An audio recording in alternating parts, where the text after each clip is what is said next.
I just feel like the referees. I just hope we don't get them in Washington. That's it. I'm not going to point fingers, but that's just those little bounces maybe cost this game. I don't know. Oh no.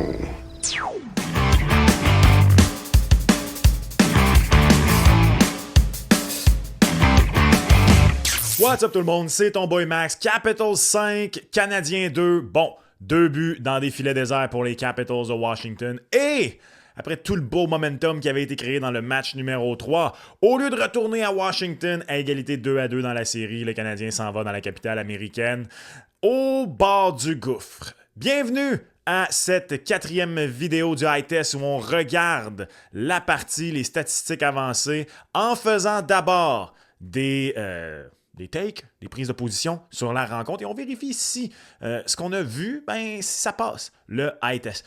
Juste avant, par contre. Juste avant, parce que ça c'est pas quantifiable, ça sera pas vérifiable avec les statistiques de la rencontre, là. Jakub Dobeš a manqué une méchante bonne occasion de se taire. Sincèrement, j'ai détesté la façon dont le Canadien s'est victimisé dans cette rencontre-là. Écoutez, comme partisan, moi personnellement, ça m'énerve un peu, mais vous avez le droit de sacrer après les refs, vous avez le droit de penser qu'ils sont contre vous, peu importe, ça fait partie du plaisir, ça fait partie de la passion. Même si je partage pas ça, je comprends ça. C'est normal, même, entre guillemets, que ça vienne vous chercher dans les émotions. Martin Saint-Louis, quand il a dit ceci après la rencontre... I'll be careful with my words, but it's hard to watch some of these calls. You know, to me tonight, like, one of the mandate was about embellishing tonight. Sur le coup, si vous avez écouté l'émission d'après-match, vous m'avez peut-être entendu être assez sévère envers Saint-Louis, mais avec le recul, je comprends. Regarde, le coach a le droit d'essayer de passer un message avec son équipe en retard 1-3, c'est quoi? Be it. Mais le gardien recru que t'ailles là, que tu dises que t'espères que ce ne sera pas les mêmes arbitres, yo, Dobeš, qu'est-ce que tu fais? Tu viens de mettre une cible encore plus grosse sur le dos de tes coéquipiers. Tu penses quoi? Que les arbitres entre eux vont se dire comme nos buddies, ils ont mal arbitré le match numéro 4, il faut y arriver. Puis... Non! Ils vont vous avoir encore plus à l'œil. Ils vont se dire, ah ouais, vous voulez chialer, Colin, vous êtes mieux de marcher fesses serrées parce que sinon on va vous donner des raisons de chialer. Est-ce que c'est normal? Je sais pas. Mais c'est comme ça, c'est de la psychologie humaine 101. T'es un gardien recru. Dobeš a pas mal joué, on va revenir là-dessus dans un instant, là, mais t'as pas gaulé sur les os, là. Puis tu te permets ce commentaire-là. Ah, j'aime pas être trop critique de Jakub Dobeš, je trouve qu'il a été excellent cette saison pour le Canadien de Montréal. Sa personnalité, je l'aime. J'aime comment il est frondeur devant son filet, j'aime comment il a une confiance qui frôle, même que des fois il frôle pas, il est arrogant devant son filet. J'aime ça. Mais dans ce cas-ci, c'est le revers de ce genre de personnalité-là. Il est allé trop. C'est pas à lui à dire ça. Sais-tu quoi? J'aime déjà pas quand des joueurs se permettent ce genre de commentaires-là, mais si au moins c'était venu d'un vétéran comme Brendan Gallagher ou même du capitaine Nick Suzuki qui, contrairement à Gallagher, n'a absolument pas une réputation de faire ce genre de déclaration-là ou de se pogner avec les arbitres ou quoi que ce soit. Ça a du poids. Je m'excuse. Le gardien recru qui vient d'avoir son premier match de séries éliminatoires, là, c'est une bonne occasion de se taire qui vient de manquer la Coupe de Bêche. Je suis convaincu qu'il partage l'opinion de plusieurs d'entre vous. Fait que peut-être que vous allez me ramasser en commentaire pour celle-là, mais je suis désolé, fallait que je le dise. C'est surtout le fait que Jakub Dobeš ne pouvait pas être celui qui portait ce message-là. Et ben en plus, je suis pas d'accord avec le message en tant que tel. Fait que, c'est ça. Maintenant que ça c'est dit, tout juste avant de poursuivre avec l'analyse de la rencontre, savais-tu que ton boy a comme objectif d'atteindre les 20 000 abonnés en 2025 et on s'y rapproche dangereusement et beaucoup plus tôt que prévu? Alors toi, oui, toi, navigateur du web qui est à la recherche de bon contenu hockey en français sur YouTube avec les séries de la Ligue nationale de hockey, eh bien, si tu pouvais considérer t'abonner, ça coûte absolument rien, ça prend 0,5 secondes et tu vas encourager un créateur de contenu indépendant en ligne à poursuivre son travail. Et si jamais tu le fais pas, c'est pas grave, mais sache que tu viens de manger un cross-check d'en face puis l'arbitre, il l'a pas collé. Shame on you. Ben, tant qu'à être sur le sujet de Jakub Dobeš, première observation, Jakub Dobeš a fait le travail, malgré la défaite de 5-2. Bon, il y a 2 buts dans un filet désert, encore une fois, donc lui, il a donné 3 buts. Jakub Dobeš a fait le travail dans son match, son premier départ en carrière, le premier départ de sa carrière comme recrue en série dans la Ligue nationale de hockey. J'ai vraiment pas aimé le premier but. La réaction, c'est comme s'il avait figé et que là, il savait plus trop si Hudson allait réussir à récupérer la rondelle, quoi que ce soit. Il aurait dû être agressif sur cette rondelle, que ce soit en la poke-checkant ou carrément essayant d'immobiliser le disque. Il l'a pas fait, il a laissé ça venir tout à lui. Ça l'a ouvert le jeu, ça l'a permis ce but complètement bizarre de la part des Capitals de Washington. C'est une erreur. Après ça, les autres buts, c'est pas des mauvais buts en tant que tels. Je sais que certains d'entre vous l'ont blâmé sur le troisième. Moi, pour lui, je veux dire, est-ce que c'est un tir que tu veux que ton gardien arrête à ce moment-là du match en série? Bien sûr.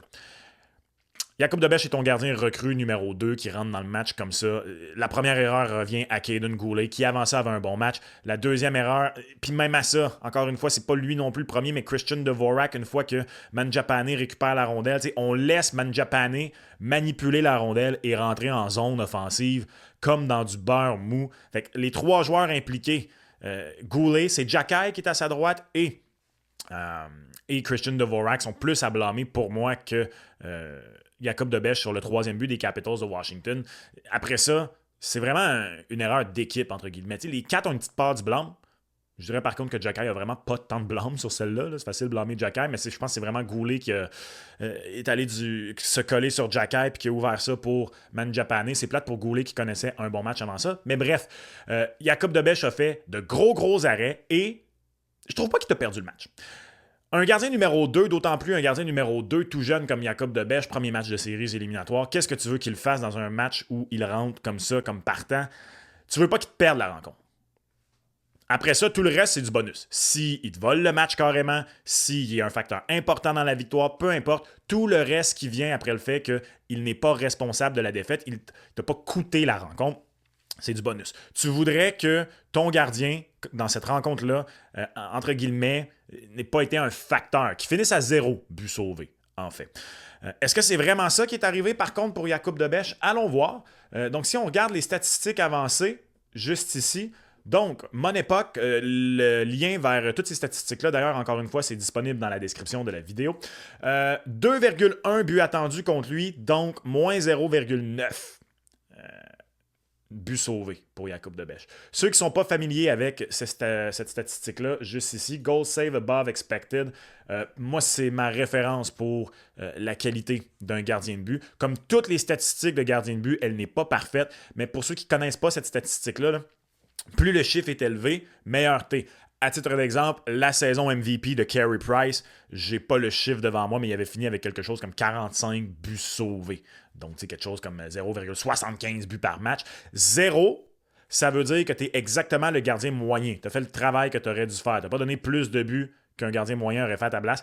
Quand tu es dans le négatif, donc, c'est que tu as donné un peu plus de buts que ce qui était attendu contre toi. Encore une fois, ce n'est pas une statistique parfaite. La preuve, différents sites ne le calculent même pas de la même façon. Mais ce que ça fait, ça, c'est que ça prend en considération non seulement la quantité, le volume de tir, mais la qualité de ceux-ci et les tirs, également, les tentatives de tir en général. Parce que d'un point de vue purement théorique, les meilleurs gardiens de but peuvent te faire rater le net.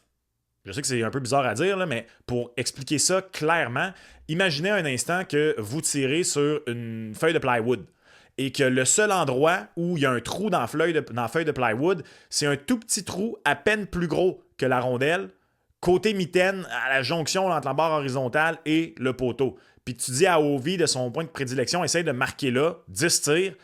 Ça se peut qu'Ovi marque un but, qu'il ait raté le filet 2 fois, puis pogné le poteau une fois, parce qu'il va tout le temps viser là. Donc, le gardien va avoir fait face à 7 tirs, puis avoir donné un but sur 7 tirs. À l'inverse, tu prends exactement la même feuille de plywood et tu prends le même trou, tu le grossis un petit peu, puis tu le mets, ce que j'appelle le trou de la baguette à pain, là, en dessous du bras côté bloqueur, et que Ovi rate jamais le filet, parce que là, il vise vraiment en plein milieu. Il a marqué 2 buts, donc le gardien de but a donné 2 buts sur 8 tirs. Les deux gardiens n'ont pas les mêmes statistiques, mais concrètement, le premier gardien a fait un meilleur travail pour un peu jouer dans la tête à Ovi en lui donnant juste un petit peu ça. Je ne sais pas si vous comprenez, je ne sais pas si c'est clair.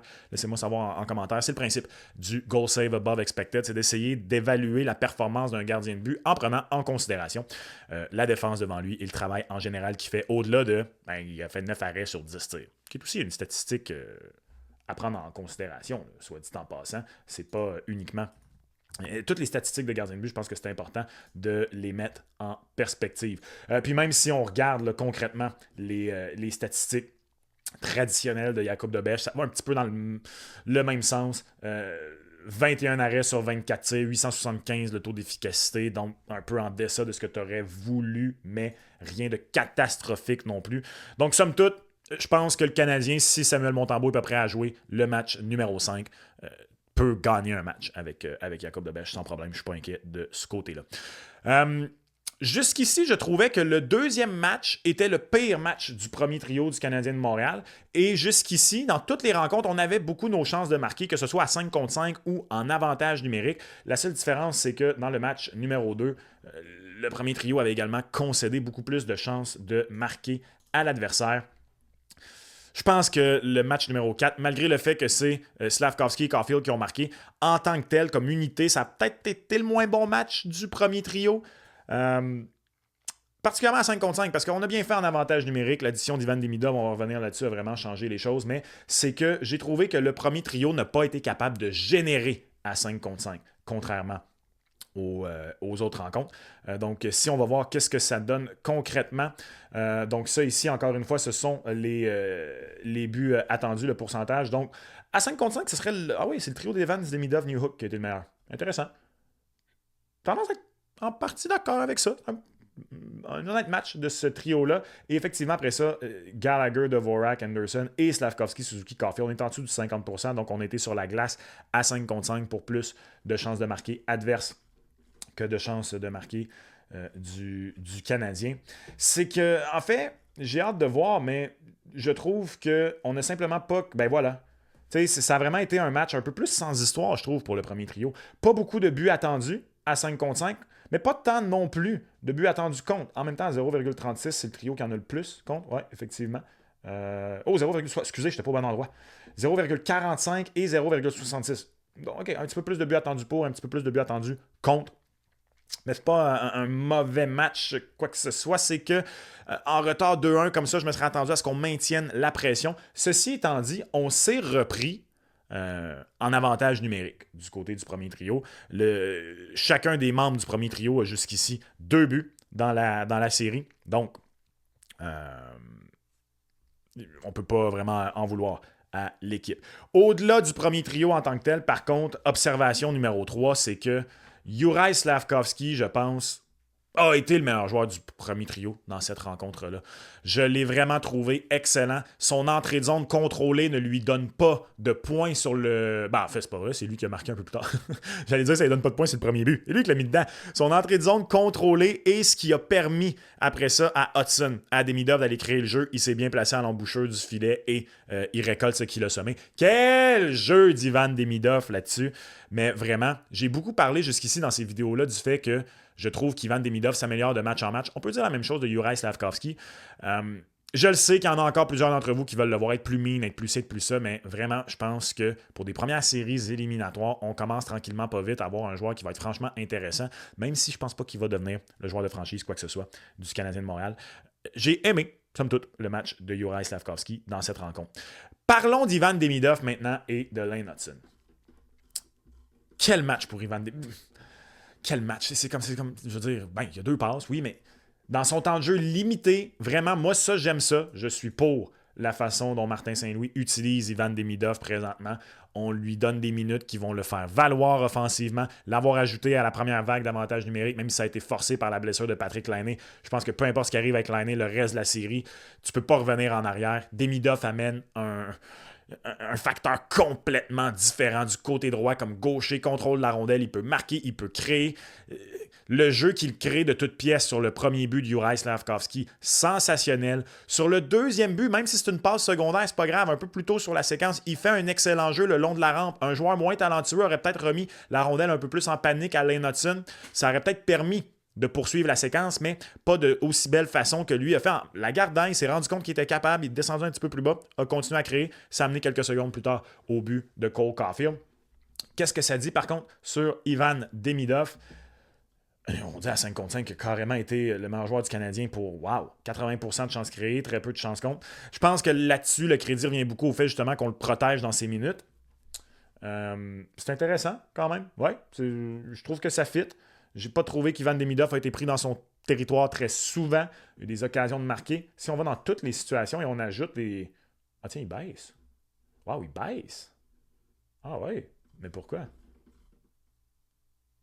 Mais ça, c'est intéressant, voyez-vous, parce que, bon, je parlais des buts attendus, tantôt 3.17 à 1.86, mais regardez, même comment au troisième but, là, c'est pas mal, c'est un match disputé à égalité. Et je suis d'accord avec ça, c'est un match qui aurait pu aller d'un bord comme de l'autre.